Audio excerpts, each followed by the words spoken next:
සියලු දෙනාටම සුබ සන්ධ්‍යාවක් ප්‍රාර්ථනා කරනවා.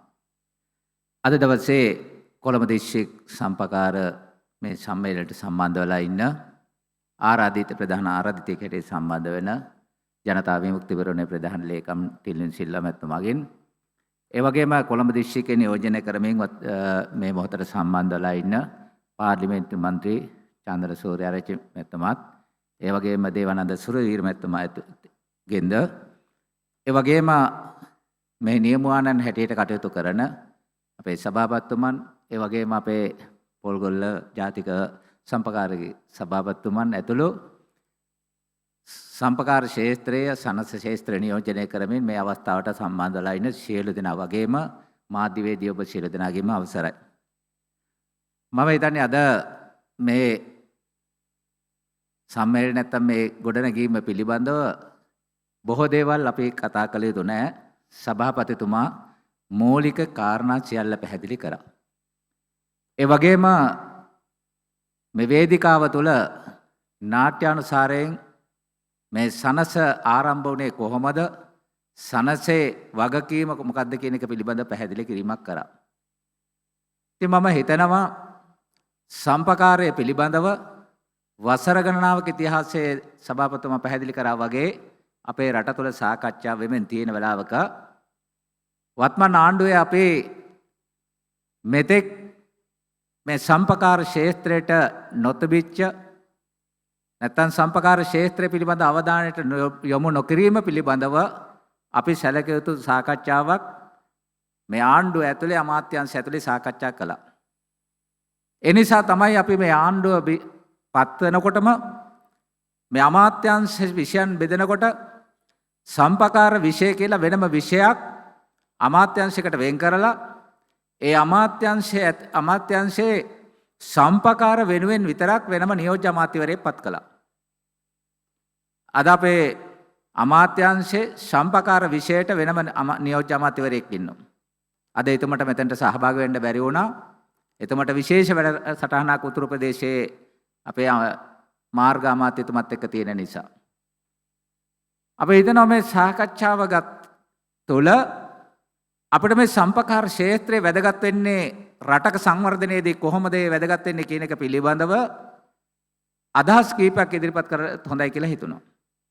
කතම ලෝකේ මේ සම්පකාර ව්‍යාපාරය නිර්මාණය වෙනකොට ඒ සම්පකාර ව්‍යාපාරයේ ගොඩනැගෙන්න බලපාපු ප්‍රධානම පදනම තමයි රටක ජනතාව පීඩාවට පත්වන මොහොතක ලෝකයේ මිනිස්සු පීඩාවට පත්වනකොට ඒ පීඩාවෙන් ජනතාව මුදවා ගැනීම වෙනුවෙන් කොහොමද සම්පකාර ක්ෂේත්‍රය පැන නගින්නේ අන්නේ පීඩාවෙන් ජනතාව ගලවා ගැනීමේ උවමනාවක් එක්ක. අර මෙතුමා සඳහන් කළා ලෝක යුද්ධ සමයේදී ජනතාවට ජීවත් වෙන්න බැරි භාණ්ඩ හා සේවා හිගයක් ඇදිලා භාණ්ඩ හා සේවා හිගය විසින් ජනතාවගේ ජන ජීවිතේ කඩාගෙන වැටිලා ජීවත් වීම අර්බුදයක් බවට පත්වනකොට ඒ අර්බුදය විසඳන්න සම්පකාර ක්ෂේත්‍රයේ පැන නගලා සම්පකාර ක්ෂේත්‍රයට පුළුවන්කම තිබුණා මේ කළමනාකරණය කරන්න. අපි දන්නවා සමහර අවස්ථාවල ලෝකේ රටවල් විවිධ දුර්භික්ෂ වලට මුහුණ දෙනකොට ඒ දුර්භික්ෂය ඇතුලේ Taman මුහුණ දීපු අර්බුදයට උත්තර හොයනකොට ඒ පීඩාවට පිටි ජනතාව වෙනුවෙන් සම්පකාරයේ මැදිහත් වෙලා තියෙනවා.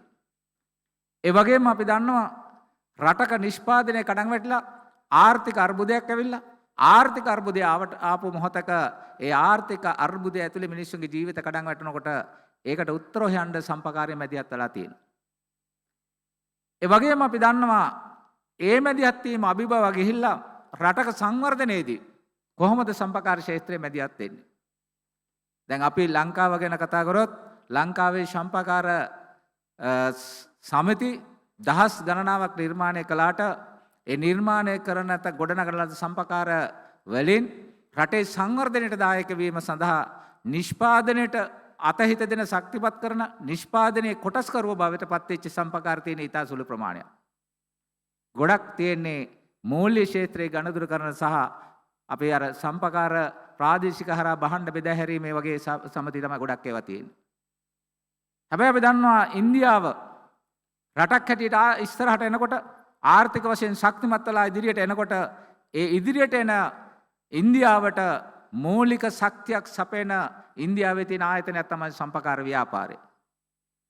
ඒ වගේම ජපානයේ ආර්ථික වශයෙන් ඉස්සරහට අවිලා දැන් ඉතාමත් ඉහළ තැනකට ආර්ථිකය ගොඩනගනකොට ඒ ජපානය තුළ දැවන්ත ශක්තියක් සපයනවා ඒ ආර්ථිකය ගොඩනගන්න සම්පකාර ව්‍යාපාරය. අපි කැනඩාවට ගත්තොත්, අපි ඕස්ට්‍රේලියාව ගත්තොත්, නවසීලන්තය ගත්තොත් මේ හැම රටකම ආර්ථිකයේ ප්‍රධාන පංගුකරුවෙක් නැත්නම් ආර්ථිකය ගොඩනගීමේ රටේ ප්‍රධානම දායකයෙක් බවට පත් වෙලා තියෙනවා සම්පකාර ක්ෂේත්‍රය. අන්න ඒ தත්ත්වය අඳුරගත්ත වත්මන් ආණ්ඩුව අපි ඒ නිසා සම්පකාර ක්ෂේත්‍රයට වෙනම නියෝජ්‍ය ඇමතිවරයෙක් පත් කරේ වෙන අරමුණකින් නෙවෙයි. මේ සම්පකාර ව්‍යාපාරය මේ කෙටි කලක් තුළ නැවත රටේ ආර්ථිකය සංවර්ධනය කරන මට්ටමට ආර්ථිකට දායක වන මහා දැවන්ත කාර්යභාරයක් ඉෂ්ට කරන සම්පකාර ව්‍යාපාරයක් මේ රට තුළ නිර්මාණය කරන්න ඕනි. අපි ඒ නිසා වත්මන් ආණ්ඩුව පළවෙනි පියවරක් විදිහට කල්පනා කරා නිෂ්පාදන සම්පකාර සමිති 1000ක් මේ රට තුළ ගොඩනගන්න ඕනි. නිෂ්පාදන සම්පකාර සමිති වැඩිපුර ඉලක්ක වෙලා තියෙන්නේ කෘෂිකර්මාන්තයට. දැන් ඉන්දියාවේ කිරි නිෂ්පාදනයේ ප්‍රධාන පංගුකරුවා අමුල් සමාගම නැත්නම් අමුල් සම්පකාර ව්‍යාපාරය.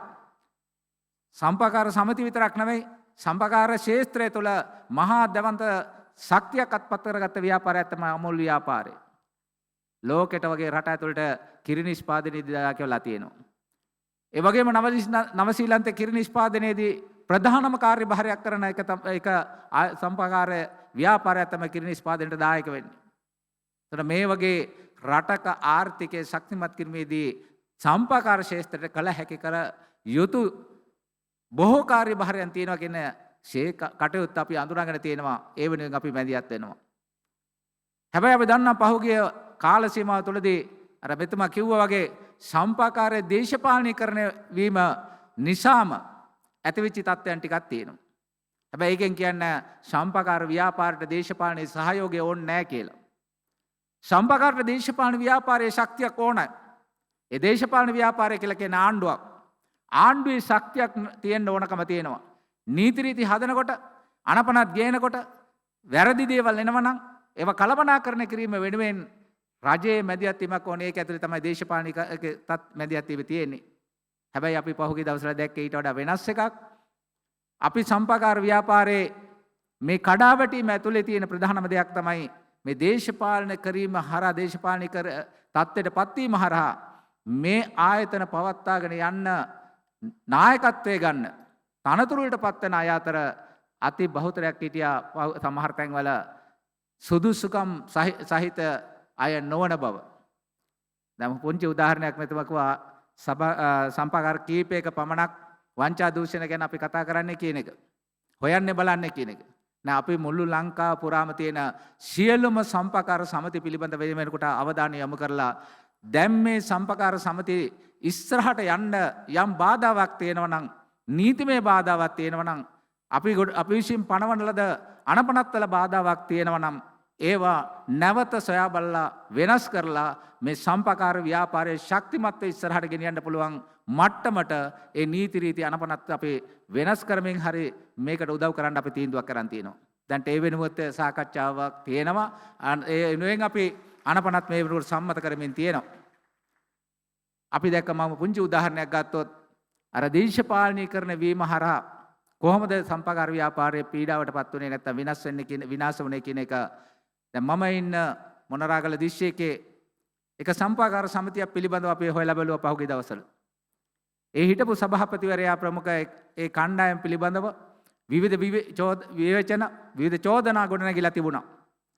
අපි පහුගිය දවස්වල ඒ පිළිබඳව හොයලා බලලා ඒ සම්පකාර සමිතියේ සභාපතිවරයා එයාට චෝදනා පත්‍රයක් ඉදිරිපත් වුණා පරීක්ෂණයෙන් පස්සේ. ඒ චෝදනා පත්‍රයට ලක්විච්ච කෙනා ඉවත් කරලා පාලක සභාවක් පත් කරා. පාලක සභාව පත් වෙන්නේ සිකුරාදා. සඳුදා උදේ වෙනකොට වාර්තාවක් එනවා මේ සම්පකාර සමිතියට අයත් ඉන්ධන පිරවුම් හලේ විතරක් චෙක්පත් සභාපතිවරයා විසින් මාරු කරගෙන තියෙන චෙක්පත් වල වටිනාකම ලක්ෂ 37යි කියලා. එයාගේ ගිණුම හරහා මාරු කරලා තියෙන වෙනත් චෙක්පත් තියෙනවා ඒකේ ලක්ෂ 20 ගාණක්. එහෙම ගත්තොත් කුඩා සම්පාකාර සමිතියක් වුණාට කෝටියකට වැඩි ගණදනු වෙලා තියෙනවා නීති විරෝධ ගනුදෙලා සල්ලි අතුරුදහන් වෙලා. මේ තනි පුජ්‍යලයකට.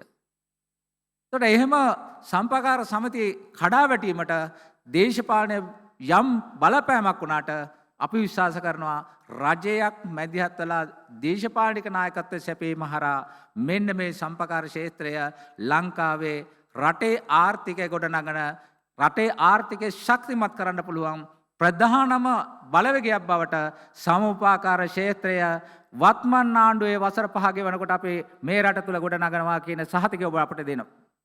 අපි අනිවාර්යයෙන්ම සම්පාකාර ක්ෂේත්‍රයේ ඉතා ඉහළ තැනකට ගේන්න මැදිහත් වීමක් කරනවා.